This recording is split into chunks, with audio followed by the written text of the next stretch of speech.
Bonjour, mesdames et messieurs. Je m'appelle Sleepy Celestial. Now, guys, this is the closing ceremony of the Paris 2024 Olympics. Now, to kick off the Olympics, I'm just going to say this.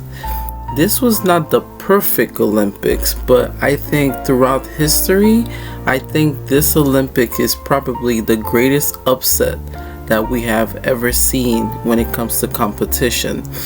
This was such a crazy Olympics to not only cover, but at the same time, it had some unique things about it. I would take it from an artistic point of view instead of certain disturbing imagery that it had.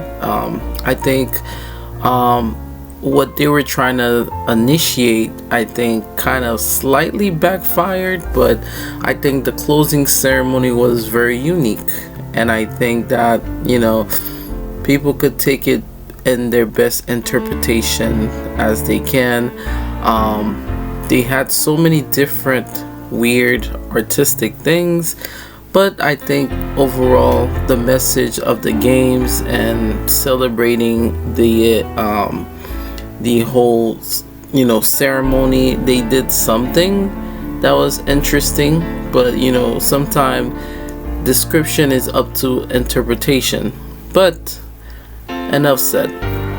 So Paris unleashed a crazy outdoor performance from its introduction, which is the opening ceremony, to now the closing ceremony.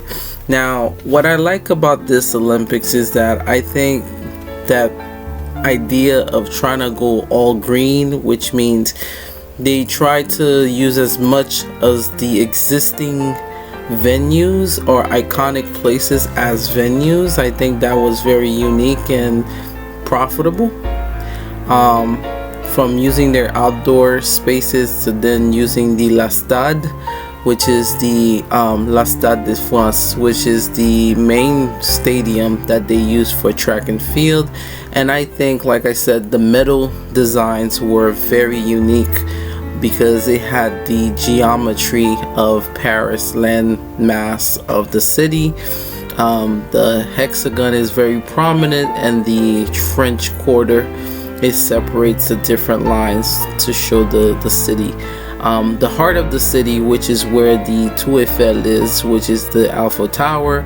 I think it was beautiful they use a lot of display on the Eiffel Tower, and it made such a beautiful light show.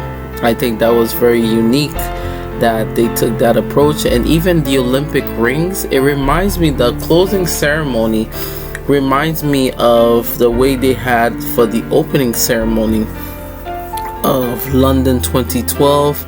It was a weird combination between that as well as the closing ceremony.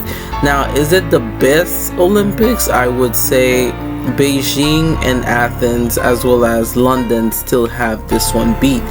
I would say it is a close 7th place, but I think when it comes to using its existing venues and being creative in some way, I think it had a lot of people outbeat. It's like Rio, but times 10.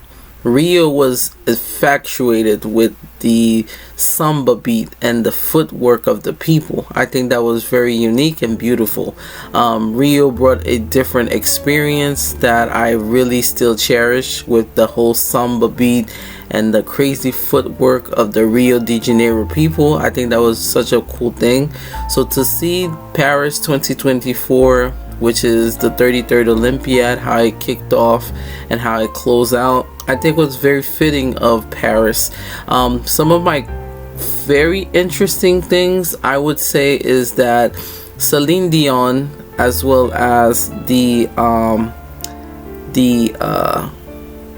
whole singing on the Eiffel Tower and having like this chrome night to bring like the flag again, and the Assassin's Creed character, and even this museum type of field that they had, which brought out Nike, the armless, the Milo victory, as well as this pianist which was flying in mid-air. It was such a beautiful thing. And then they had this weird, I'm assuming it's like a alien or a Voyager. That's what they're calling it. It's a very weird type of character. It reminds you of the games, like the rings, but it also, like, it's a lot of weird interpretation when it comes to the Olympic Games. We could even go back to, you know, further on in the past, how London had like some sort of like Baltimore character that had things to deal with the sometimes the Olympics tend to predict certain things in the future, but that's up to interpretation. But I think I like how Tom Cruise came from the actual top of the stadium and landed down, and the flag was waved 2 or 3 times from Simone Biles to the, I guess, the governor of the Los Angeles, or mayor, and then from there Tom Cruise came down to pick it up, and therefore kicks off the handoff to Paris, to then now the next host city, which is going to be LA, Los Angeles. It is gonna be effectuated with the City of Angels, and I think the logo was already prominent when they were deciding these 2 cities, who was gonna host 24 and who was gonna host 28.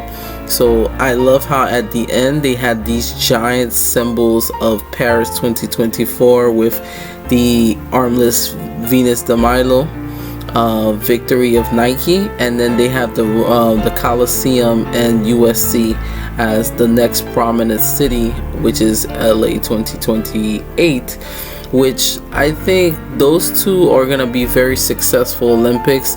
And I just want to say Merci Paris for hosting a very interesting Olympics.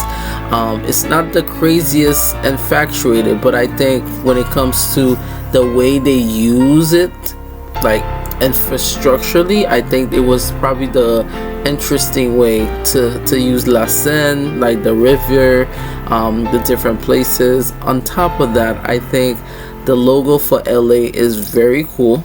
I like how they has like the handover from the Paris flag to then the American flag, and I can't wait to see what LA is going to be doing. I think America has to be ready, because from what France did with the light show, I hope that America step up their game to host the games and how it's gonna do. But yeah, I think this was a very interesting closing. And then we even had people such as Billie Eilish, her, Snoop Dogg, Dr. Dre, to all of these artists perform to close out the ceremony, and the logo is finally here. I created this logo, which is the LA 2028 Games, and guys, thank you guys so much for all the coverage. And like I said, this was a very interesting Olympics. Will I look back on it in the future? Maybe. But thank you guys. Like and subscribe, and au revoir. Merci Paris, merci beaucoup, and et pour prochaine pour 2028. PSS. You think the Olympics is over, but it's not.